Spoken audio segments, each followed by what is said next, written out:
Hey everybody, Tim Albert here, and thank you for listening to the YFP podcast, where each week we strive to inspire and encourage you on your path towards achieving financial freedom. This week, I welcome Erin Albert onto the show to talk about investing in yourself. Erin is Vice President of Pharmacy Relations and Chief Privacy Officer at Cuban Cost Plus Drug Company. In addition to being a pharmacist, she's an attorney, author, and podcaster. Prior to joining Cuban, she worked in a variety of roles, including pharmacy benefits, taught pharmacy students at Butler University College of Pharmacy for over a decade, served as a director of content for 2 different ACPE accredited CPE programs, consulted in both fee-for-service and managed care Medicaid, worked in the pharmaceutical industry in a variety of roles, and in community practice as a staff pharmacist and pharmacist in charge. Before we jump into my interview with Erin, I recognize that many of you may not be aware of the work that the team at YFP Planning does in working one-on-one with more than 280 households in 40 plus states. YFP Planning offers fee-only high-touch financial planning that is customized for the pharmacy professional. If you're interested in learning more about how working one-on-one with a certified financial planner may help you achieve your financial goals, you can book a free discovery call at yfpplanning.com. Whether or not YFP Planning's financial planning services are a good fit for you, know that we appreciate your support of this podcast and our mission to help pharmacists achieve financial freedom.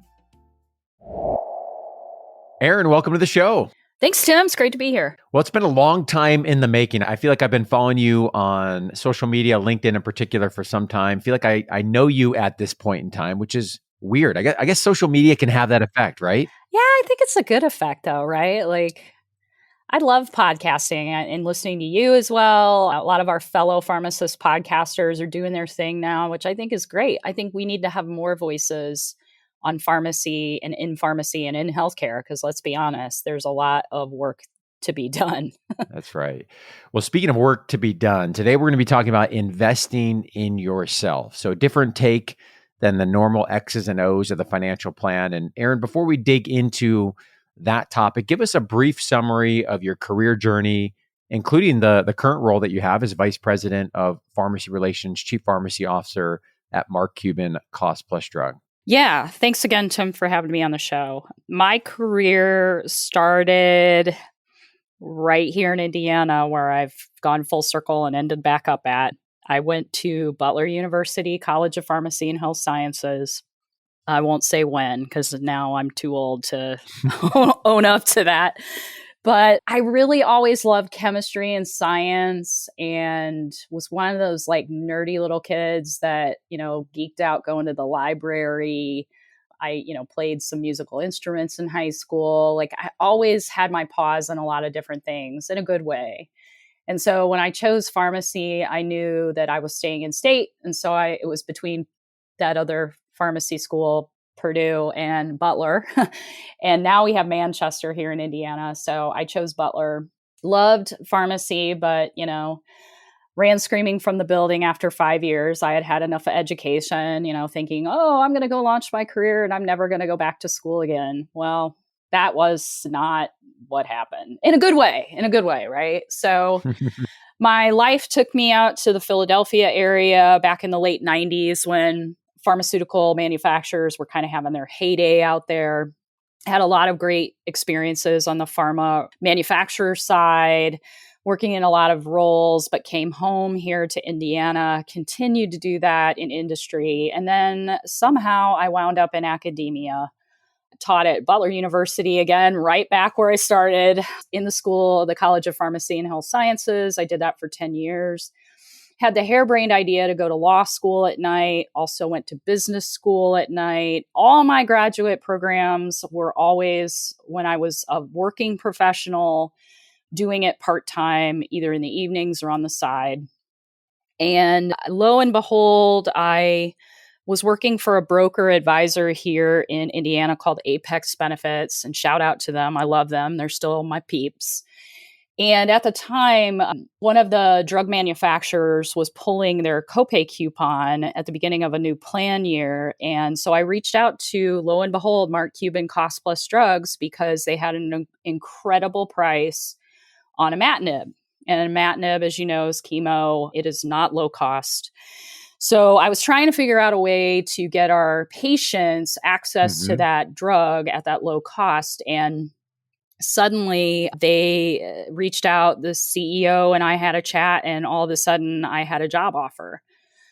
So I do believe that somehow Kismet, played a role in all this, because each and every day I get the opportunity and the honor to use my pharmacist brain, my lawyer brain, and my MBA marketing brain in a variety of different things that I'm doing here at Mark Cuban Cost Plus. And I've been here almost a year now, although it feels time is a relative thing post-pandemic. So now I kind of serve as our Vice President of Pharmacy Relations and Chief Privacy Officer here at Mark Cuban. So my colleagues are fantastic and phenomenal to work with. I work now for the smartest individual, Alex Oshmiansky, that I think I've ever had the honor to work for. He's an MD, PhD, Oxford guy. He's got a PhD in math, super brilliant. And then, of course, we can't leave out Mr. Cuban. He's been great to work with as well. And he is very entrenched in the business, by the way, in a very good way, because pharmacy benefits are not easy to understand. But he's a lifelong learner too. I'll just put it out there that, he's very inspirational because he's always asking questions and he always wants to know what the ramifications of everything are in our daily operations. I got that vibe. I'm a avid Shark Tank watcher, right? As I suspect many people may be familiar with Mark Cuban through that, or through his, ownership of a variety of companies, including professional sports teams. But I've gotten that vibe in watching Shark Tank of, that he is constantly asking questions. He's always wanting to learn, always wanting to grow. And, I think that's a sign of not only a good business owner, but that's a sign of someone who's looking to stretch themselves, understand more. And of course, as we can have more information, we can make better decisions along the way. So it's really neat, Erin, to see you as a pharmacist representing our profession inside of an organization like Mark Cuban Cost Plus, that obviously is having, I think, a positive disruption, on our healthcare system. So exciting to see that evolution. And we'll talk about some of the behaviors around professional development, the educational path you've taken, the networking that you've obviously done, which has led to an opportunity like this. And we talk often on the show about, where to put your investments, but we haven't yet discussed this concept of investing in yourself. And to guide this conversation, Erin, you shared an article from the Wall Street Journal back at the end of 2022 that we'll link to in the show notes. That article is called "The Best Investment to Make is in Yourself in 2023. And to set the stage for our conversation, let me read an excerpt from the article, and then I'm going to get your input. That excerpt is this: just as we buy stocks and bonds to generate financial growth, we can build a portfolio of how we spend our time and money now that pays off in the months and years ahead. And Erin, I like to think that I've been pretty intentional about professional development, but I honestly can't say I've been as intentional and as structured about it as I have been in building my own long-term investing plan. This feels to me like a big mindset shift and a reframe. Would you agree? I do. I really love that article in that, we like to focus on our investment portfolios now, I think more than any other time, maybe. Inflation has gone up. We're looking to think about retirement in some instances. There's been huge dips in the stock market. But that whole approach to, looking at your bank and your money and dollars in the bank versus treating your own career development like that, having a portfolio, having different educational opportunities, networking with other individuals, and treating it much like you would your own investment portfolio, I think is a really great parallel to what we all should be doing as professionals inside, particularly healthcare and pharmacy.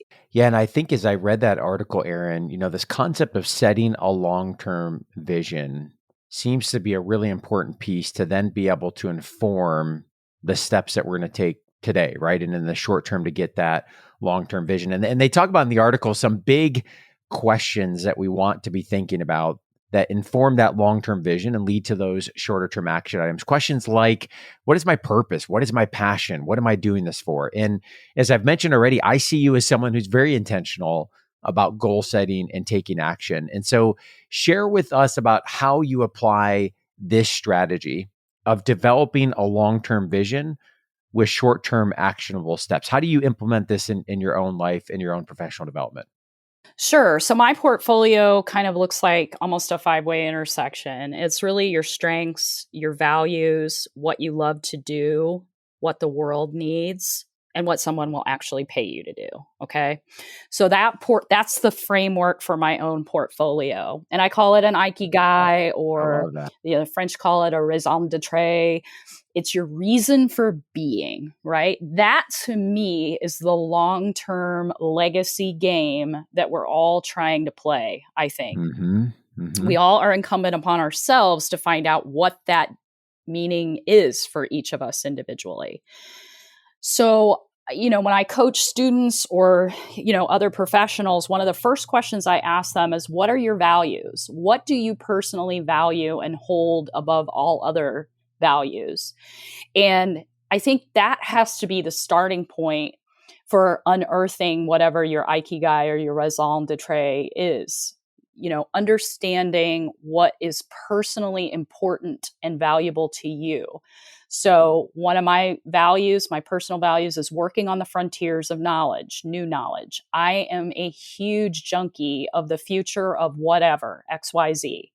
Constantly looking ahead, looking at the best hits and figuring out how to pull those best ideas into today to make the future happen today. So values are super important. I think the other piece that, frankly, a lot of pharmacy schools, I think, have done a better job in the last few years is assessing your personal strengths, knowing what those are. There's some great tools out there like StrengthsFinder, for example, where you can figure out what your strengths are, what you love to do. Like my favorite question there is thinking about, what was the last day that time went by and you didn't even notice? Like, what were you doing that day? Because those are hints and clues for you to figure out what your purpose in life is. Also, things like what the world needs. Right now, we're constantly trying to fill gaps. What are those gaps? What does the world still need? And let's be honest, particularly in healthcare, there's a lot of opportunity there. And then what somebody will actually pay you to do, I think, is important too. Because otherwise, it's a hobby. It's something that maybe you're personally interested in, curious about. I just read a recent book called Unicorn Space that talks about this element as well. These might not be, in your day job, but by having this curiosity about different things, that actually can be another mechanism by which you invest in your lifelong learning portfolio and drag better ideas for your curiosities into your day job as well. So that's kind of the framework that I utilize when I look at my own purpose or calling. I love that, Erin. And I love the visual of the intersection of those things, right? I think so often when I talk with folks, you may see people, hey, I'm making a great income, but I'm feeling that dissatisfaction because of these other things are missing, right? That you mentioned, as you think about values and some of the impacts and so forth. Or, we don't want it to be a hobby. I might be doing those other things, but it's not paying the bills or it's not valued in the way that it's being compensated. And so there's that rub there. And so the intersection of these things coming together is beautiful. And one of the things I used to share often with students when I was doing some career development is what you alluded to is, hey, what are you doing when you're spending time and you don't realize time is passing? What are those things? Or that you could spend a day, a week, whatever, working on a project and you feel more energized through that work, right? And then on the other side of the coin, what are those things that you do in a day? And obviously all jobs, all work are going to come with some element, some percentage of these things. But that time can be even limited, but it drains you, right? It pulls the energy away from you. And being aware and observing those things, aligning those with your strengths, understanding what the market values and going to pay for. I think the intersection of those is a really powerful visual. My follow-up to you with that is, how often do you revisit that framework? What is the process for you to look at that portfolio? Is it something you do in an annual goal setting to track your progress? to rebalance, if you will, right? If we're kind of off track, how do you evaluate your progress towards achieving that intersection? Yeah, I think that's twofold for me. The first point is annually, and I know it's cheesy to set goals or kind of blasé to do that this year or any year for that matter, especially post pandemic, right? Because we never know what tomorrow is going to bring. Mm-hmm. But still, I need that order and structure in my life. So usually the month of December preceding the new year, I really sit down, put pen to paper, and start thinking about what do I really want to bring to my portfolio, my learning portfolio, my life portfolio in the coming year. The other point in time when I do it is when I change jobs and things kind of derail in a good way, right? Because you weren't expecting necessarily that great opportunity to come your way. But if you're offered a seat on a rocket ship, you get on and then you start asking questions later. You don't, ponder things Mm-hmm. and let the great opportunity pass you by. I mean, with Cost Plus Drugs, I didn't even have a job description when I rolled in. I basically got keys to the building and they told me to write my job description. And it's changed a couple of times since I've been here.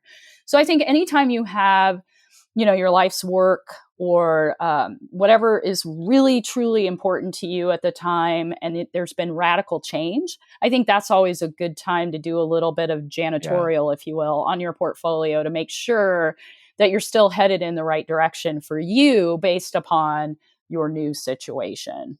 And Erin, the example you just gave of, coming to Cost Plus, not having a job description, getting the keys, you kind of figure it out as you go.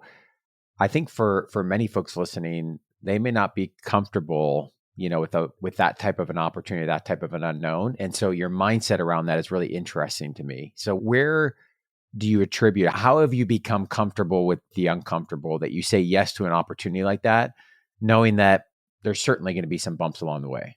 That's a really good question. I think where your roots came from, like I grew up, I think we were talking off camera a little bit about, or before we recorded, about the fact that, we grew up in entrepreneurial households. I mean, I grew up in an entrepreneurial household. I watch Shark Tank. I'm a junkie when it comes to Shark Tank. Like, I taught a Shark Tank literally at Butler University. We had an entrepreneurship and healthcare and life sciences course, and their final exam in that course was to do a Shark Tank.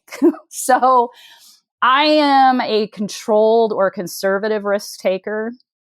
And for me, I think it's empowering to be able to have a blank piece of paper or a blank slate to create and craft a job description, or even your portfolio in life, like what you really want to accomplish, what you're here to do. Because we're all here for a reason. And I know that sounds really woo-woo, but it's true.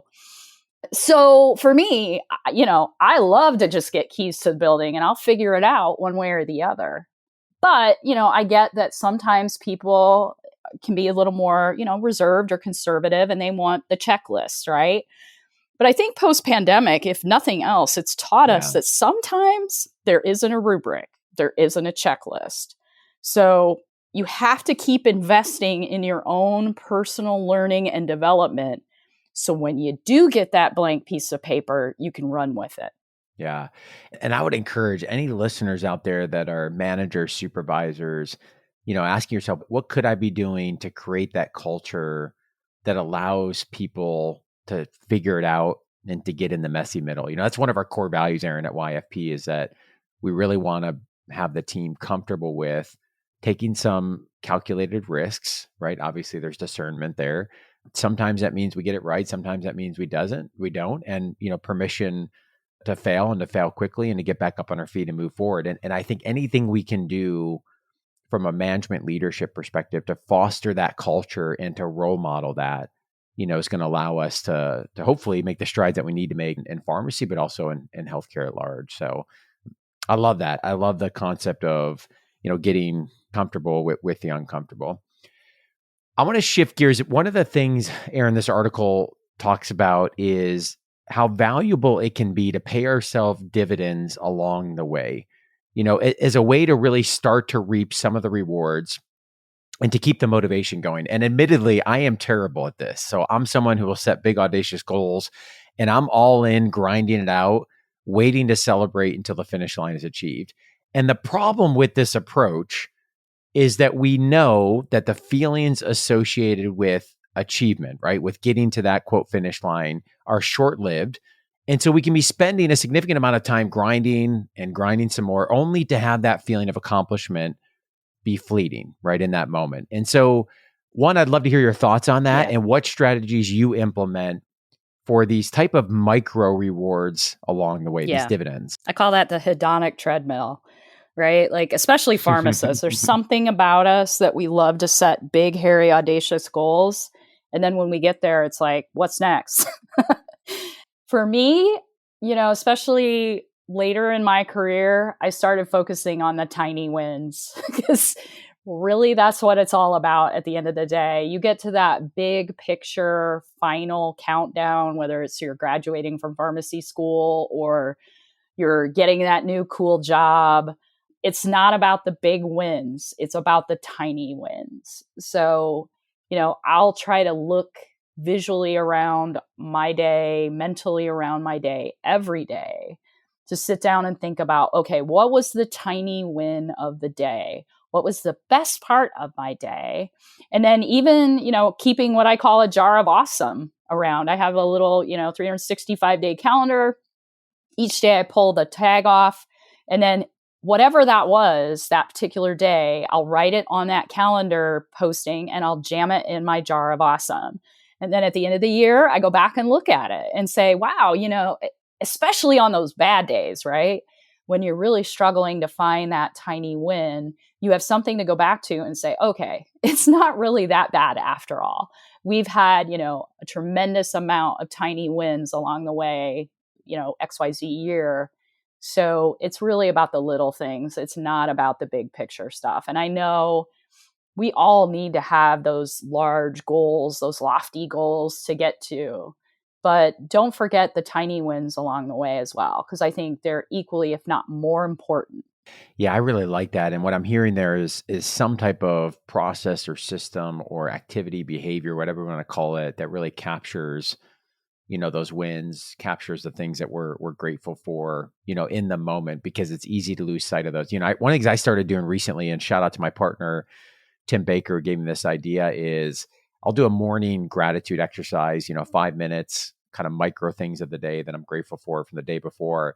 And I've started organizing those by day so I can see it by year. So for example, like on March 15th, I can see it 2023, 2022. And the goal would be over time, you can look back several years. And that has been really powerful. Even things just 1 year ago where it's like, I totally lost sight of that. Like in that day, that was such an important win.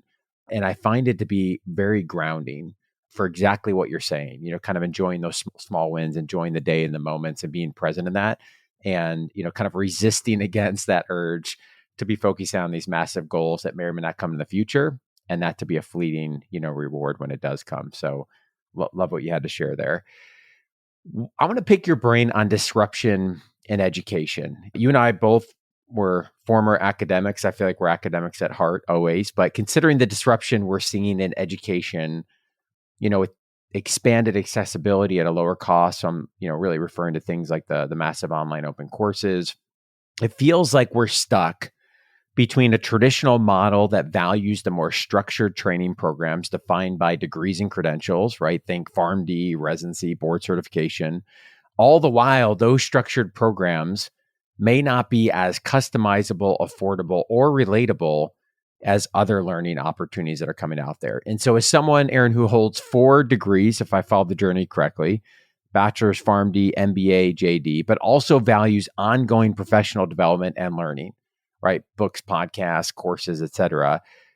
What do you see as the future of the value of traditional and non-traditional education and training programs in our profession? Yeah, so I think the MOOCs, to your point earlier, are a wonderful opportunity to dip your toe into the pool before you go to the deep end with another degree. Okay. I kind of see it as a pool, right? You've got all these different lanes in the pool that you can dip into. So you can, start with a certificate. You could start with an online course. You could talk to your mentor and get their wise advice or sage advice. And you should, by the way, have multiple mentors, not just one. You could, formalize that education and go get a graduate degree if you wanted to, or even shift and get a different bachelor's degree. You could even go get your PhD if you wanted to. I think the range of opportunity has never been better historically than it is right now. So I think we have to seize that opportunity. And when I'm looking at different educational opportunities for myself, I got to tell you, it's not so much about formal learning anymore. It's much more important to me to look at the content and who is teaching it than anything else. And I will pay gobs of money myself. I will invest in myself, no questions asked, if it's content that I cannot get from other sources and the person or the thought leader that's teaching that content is truly a leader in their arena. So whether that's, pharmacy benefits, that's a certain therapeutic area like oncology, or, whatever the case may be, business ownership as an independent pharmacist, we now have more choices than ever. And sometimes that's a little bit overwhelming, right? So that's why, again, you want to tap back into your mentor network. And your mentors can be peers too, by the way, which I think is really important. And talk to, your network and find out, hey, what's really the best program out there in XYZ, and go from there. And I think it's actually a beautiful thing, a great thing that we have a range of different types of ways that we can learn, both live and online or on demand. Yeah. I think that's a great point, right? The access to information is greater than it's ever been, which can be a blessing and a curse. I see it as a blessing, but it can be so overwhelming, whether it's things we just pick up and read, whether it's, taking online courses, whether it's more formal certifications or academic degree programs. There are so many different pathways that are out there. And I think having a system, having a filter, whether that's mentors, whether that's, going back to the things you mentioned earlier in the intersection of those 5 different areas and trying to figure out where do these align and fit in, do they align or do they fit in? But really asking yourself those questions before you make that investment of time and money, right? I think that's the thing I'm always encouraging people is you're thinking about, especially a traditional degree, right? MBA, MS, whatever, post PharmD, like what's the return on investment of both your time and money? And I think with so many options that are now out there, having some type of criteria, some type of framework, some type of funnel to be able to really filter those opportunities. Yeah, exactly. And I used that mindset when I published and wrote all my books. Toni Morrison, who's another famous author, said, if I'm trying to find a book that I want to read and it's not available, that's the hint from the universe that I need to write it. So an example sometimes means you have to create the course. So in that case, I'll give you a recent example. As immediate past president of the American Society for Pharmacy Law, one of the things that I noticed was, as a mid-career professional, there is nothing out there for people like me who are passionate about the intersection of pharmacy and law and leveling up on their own leadership. So we decided to create the Diplomat for the American Society for Pharmacy Law program. It is a 1-year longitudinal mentor-mentee program that lets you go down a rabbit hole and study an area of pharmacy and law that you are personally passionate about. You present it at the subsequent annual meeting. You get paired with a mentor, and you have a leadership seminar series. So all those components have swirled together to bring the very best professionals in the realms of pharmacy and law together, to bring along the next generation of leaders in that arena that are mid-career right now. So that didn't exist before, but darn it, I wanted it. I wanted to be part of that. So we decided to build it. And now we're getting ready to launch our second class at our next annual meeting coming this fall. And we've already got a lot of interest in it. So sometimes I have to say, as much as I hate to say it because it's extra work, if you're looking around for something and you cannot find it, maybe that's the sign that you need to create it. And then in turn, that's going to wrap right into your own learning portfolio. It's a great example. Great example. So since we're talking about professional development, I want to tap in your expertise as someone that I view as a role model in personal branding and networking. And I think my observation, Erin, is that you have intentionally yet authentically built a personal brand that has obviously led to networking and other opportunities. And so my question for you is, how has your ability to develop the personal brand that you've built, to develop the network that you've built? How has that accelerated your personal and professional goals? I mean, that's everything. I think one of the first touch points that I made with Mark Cuban Cost Plus, I didn't talk about this earlier, but Mr. Cuban himself was being interviewed by one of the news editors at LinkedIn on a live stream, now that LinkedIn has live stream video. Mm-hmm. And they took one of my posts that I compared and contrasted drug prices that are out in the internet, Cost Plus and some other sites, and integrated it into the live stream. And I had no idea that they were going to do that. I was shocked. I still don't know how they figured that out, but I think that was definitely part of the conversation that led me to joining Mark Cuban Cost Plus as well. So my I guess best advice there is, number one, you can't fake it. If you're passionate about something, you should be sharing it with the rest of the world if you can. You know, my world is kind of nerdy. I do pharmacy benefits, pharmacy law, and career development. Those are my 3 niches. But whatever your niche is, you should be sharing it, because part of the journey in becoming a leader or a thought leader in that arena is that you're sharing what you're learning along the way. So there's always that opportunity, I think. And it's super important to share that. I mean, that's part of being a good learner. You know, in academia, as you know, we always say, see one, do one, teach one, right? Yep. Absolutely. And what a tangible example of personal branding, leading to an opportunity. That's a really neat one. Erin, this has been awesome. I love this topic, investing in yourself. Your passion, comes through the microphone, certainly. And I'm excited to get this out to our community, to be thinking about how does investing in yourself accelerate your personal goals. I do think there's a return on investment financially as well. So there's a connection there to the financial plan. As we wrap up, though, where's the best place for our listeners to go to connect with you and to learn more about the work that you're doing? Sure. LinkedIn is a great place. Right now at Cost Plus Drugs, we're very focused on what we're calling the Team Cuban Benefits Card and the Cuban Pharmacy Affiliate Network. I'm excited to partner with independent pharmacies across the U.S. right now to work with them into brick and mortar pharmacies and get our amazing pricing into their pharmacies, yet offer them a solution where they're getting paid and reimbursed for their awesome services, and our patients can get their prescription drugs closer to home. So if you're an independent pharmacist, I would personally love to talk to you. So please connect to me on LinkedIn.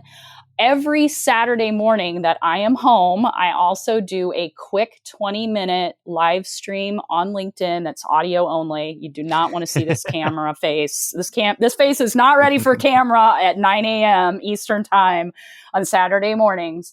But I do a quick update there on pharmacy benefits, pharmacy law, and career development for the week incoming.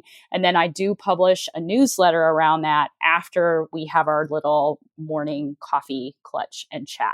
So if you want to check me out over there, I do that live stream again every Saturday morning at 9 a.m. Eastern. Awesome. Great stuff. So hopefully you'll all connect and follow Erin on LinkedIn. We'll link to that in the show notes. Erin, this has been fantastic. Thank you so much for taking the time. I appreciate it. Yeah, and best of success to you, Tim. I know it's hard to leave academia where it's seemingly quote unquote stable to go do your own thing, but you're brave doing it, and kudos to you for that. Thank you so much. Appreciate that. As we conclude this week's podcast, an important reminder that the content on this show is provided to you for informational purposes only and is not intended to provide and should not be relied on for investment or any other advice. Information in the podcast and corresponding material should not be construed as a solicitation or offer to buy or sell any investment or related financial products. We urge listeners to consult with a financial advisor with respect to any investment. Furthermore, the information contained in our archived newsletters, blog posts, and podcasts is not updated and may not be accurate at the time you listen to it on the podcast. Opinions and analyses expressed herein are solely those of your financial pharmacist unless otherwise noted, and constitute judgments as of the dates published. Such information may contain forward-looking statements which are not intended to be guarantees of future events. Actual results could differ materially from those anticipated in the forward-looking statements. For more information, please visit yourfinancialpharmacist.com/disclaimer. Thank you again for your support of the Your Financial Pharmacist podcast. Have a great rest of your week.